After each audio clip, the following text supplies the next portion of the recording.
Hello everyone, my name is Feline and today we're gonna talk about happy marriage, how to have a happy marriage. So as we quote, happy wife, happy life, and I would add it, happy husband, happy life, because it's not only one that needs to be happy, but two, because you are partner. And because of that, I come up with my tips that I'm gonna share it to you.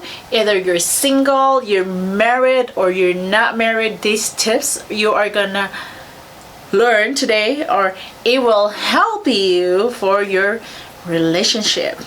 So I wrote down 7 of the tips that I'm going to tackle today, which is, we have here, actually I have here 7 tips for a happy marriage, and now we're gonna jump to number 1. Number 1 is respect each other. It is very important that you respect your husband, you respect your wife, because you have different opinions, you have different ways of doing things, you have your different routines and different disciplines on how you're gonna do things in the house, or whatever your routine you're gonna make, or how you're dealing with your partner. So respect each other. For example, if you want to go out to eat in a Thai restaurant and your wife or your husband will say, oh, I don't feel like eating Thai today, eating Thai cuisine today, so why don't we go for burger? Or so you try to respect his wishes, that, or her wishes, that you're not going to go Thai restaurant, but you talk about things like you do the common ground to with another option that you would like both of you. So you don't need to argue, or you didn't need to fight for which or whatnot that you're gonna choose. Okay. And number 2 is communicate each other. Communication is a very important key in a married life. You know why? Because you cannot just assume that your husband understands, or he cannot just assume that you understand what he meant, or with your gestures, and you're feeling not comfortable with what he did. So you have to speak out, speak up, speak out. You have to speak out. No, you have to speak up. So you have to tell your partner that, hey, I don't like how you treated me today, and or I don't like the way you talk to me. And so your partner will understand that for that matter you don't like it, so he will work, or she will work other things out around it. Or example of this, one day I was really mad. I am about to cry, and I do this. You know what, honey? I am mad right now. And you know what he did? He looked at me and he laughed so hard. I was like, why are you? Oh my god, honey, because you look so cute. I said, really cute? I am so mad right now. Do you know what I'm mad about? So I told him, oh gosh, I told him why I am mad. And in the same way my husband tells me when he don't like the words that I choose to describe him. Or if you have plans, for example, you have to communicate on which plan you go first, or if you want to buy something big, you have to talk about it. There's no such thing as like, oh, I'm just gonna buy my Ferrari. I'm gonna do it because I have money. No, because you are partners. Now you have to talk about things to your partner and be open to your partner, because that would lead you to more closer bond and trust and respect each other, because you're no longer single.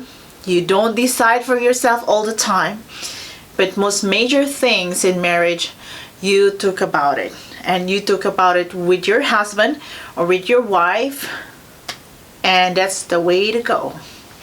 That's true. All right, so number 3, we have be best of friends. So me and my husband were like best friends.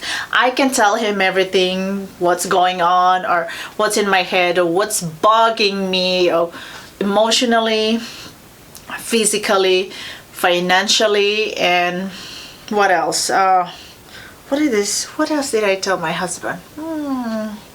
That I'm anxious for some things, and things that he do that I didn't like, and secrets that I do, I tell him, because we are best friends. We are always together, and it's so good to feel that your partner is like your best friend. You can vent anytime, and you can tell your husband or your wife or whatever you feel or whatever you think, like your best friend. Like, you get pissed with other people, you will tell your husband, you will tell your best friend, you'll tell your wife. So since your best friend is not always with you, it must be your partner that you would consider as best friend, and the same way he does the same thing to you.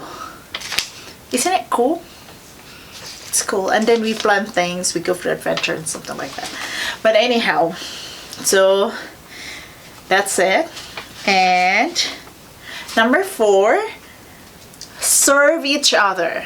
Okay, when we're newly married, he used to serve me. He used to bring breakfast. He used to cook breakfast for me, and it is so cool because, you know, for some point it is like an opposite, because in our culture they would say like, oh, you know, you're a wife, you have to learn, and you will be the cook of the house, you'll be the queen of the house of cooking, and you always need to cook for your husband. But I don't know much. I don't know much of the cooking, but my husband cooked for me before, and a few years of our marriage, so that is cool. And it's not about that because you're a wife you will be always the cook. The husband can be the cook as well. And so we serve each other. He served for me, he served me, he massaged me. I do the same thing for him. Like when he is not feeling good, which is most of the time, I give him a massage on his back, I cut his nails, and I massage his feet. So those kind of gestures is a good bonding, building memories with your partner. So it is really, really very important. That's one way of knowing your partner, your husband, your wife. And also they're very appreciative, and even me, even just he comb my hair, I'm very appreciative of that. You know, I feel like, you know, yeah, you know what I mean? Like little bit of things that matters. Like for example, when you're sitting there watching TV and your husband making an effort, like, hey honey, what would you like to drink? And so he will bring you some drink, whatever you wish. Isn't it cool? Or, hey honey, can you walk the dog because I am tired?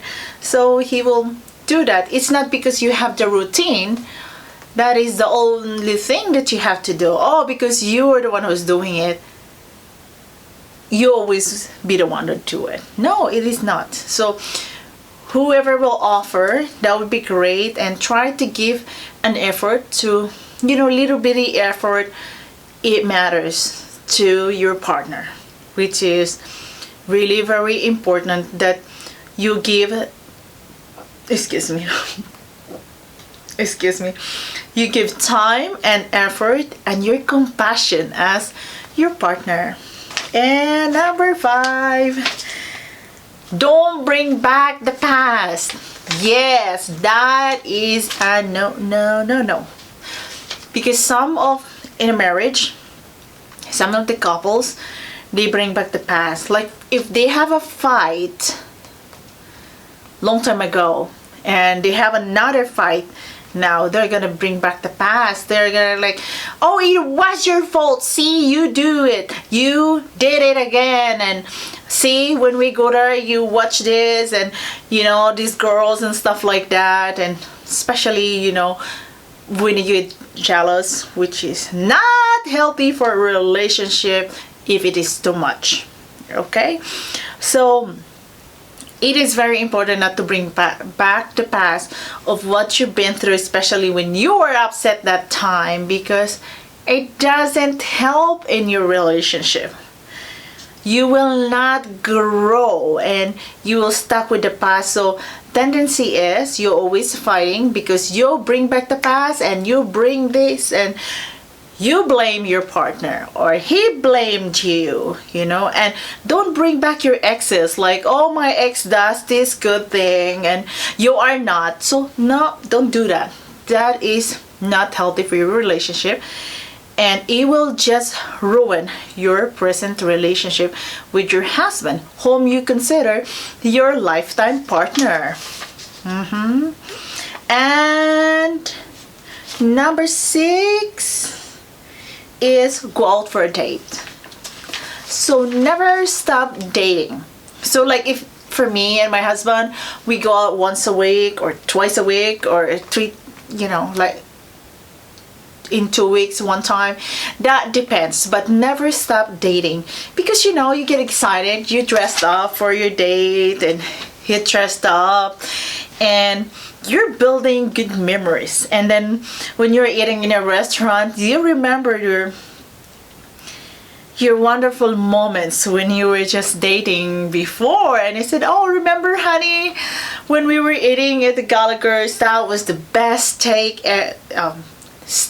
ever that we have. Remember that? And remember when we were in this hotel, we find this nice beautiful view and enjoying beautiful spas, something like that. So it brings back your good memories, and it is really wonderful thing that you look forward to dating with your wife or your husband. It doesn't matter who initiate the date, either a wife or a husband, but it is important to go out for a date. Just like me, I like it. Then I can eat my seafood. Okay. All right, number 7. Find something to do that you love the most, or something that you love, both of you, or introduce some stuff or hobbies that both of you can enjoy. Okay, I will give you an example. Just one moment. All right. So, for example, me and my husband, I never do fishing. So he introduced to me fishing, and I said, okay, we'll see. So when I go fishing with him, he taught me everything what I need to know for fishing, and I learned fishing and I love it. And sometimes he gets so competitive that he got skunked sometimes. Oh gosh. Oh my goodness. I know I love it. This is misfortune, but it's a part of it. This is so exciting that when your husband or wife introduce to you some hobbies that you together will do or enjoy, it is so fun to really do those things, and it's nice and I love it. So we go fishing together, and we do photography together before, but now no, because he is hurting all the time, especially his back. But we find things that we enjoy doing together, like we have computers together and we play the same games. Isn't it funny? So he introduced a game for me and I play, and then he will compete with me for some point. He's very competitive. So these kind of things that you try to find, or you love doing, do it together. You don't wait to have someone tell you or invite you. You don't need a lot of people to, hey, let's go out bonding together and do this stuff. You can do, you and your husband or you and your wife can do it together, and that is where you have a strong bond together as a husband and wife, and you will enjoy, believe me. And it's fun and it's so cool, and sometimes we make a bet and he lose a lot. I mean, a lot of time, not not a lot of money, but a lot of time. So it is pretty cool, and I hope you guys enjoy my video. Please don't forget to subscribe, and if you have any comments or anything that you can add for this video of tips of a happy marriage, for a happy marriage, you can comment down below. Or if you have questions, anything that I can help about marriage, so just comment below, and don't forget to subscribe and like and share my video. If it is beneficial for you, you click thumbs up or subscribe and share it to your friends and family. It's not for everybody, but some of my tips might work for you. Then you do it. I will be more than happy to help you. Until the next video, I am Feline, and see you next video.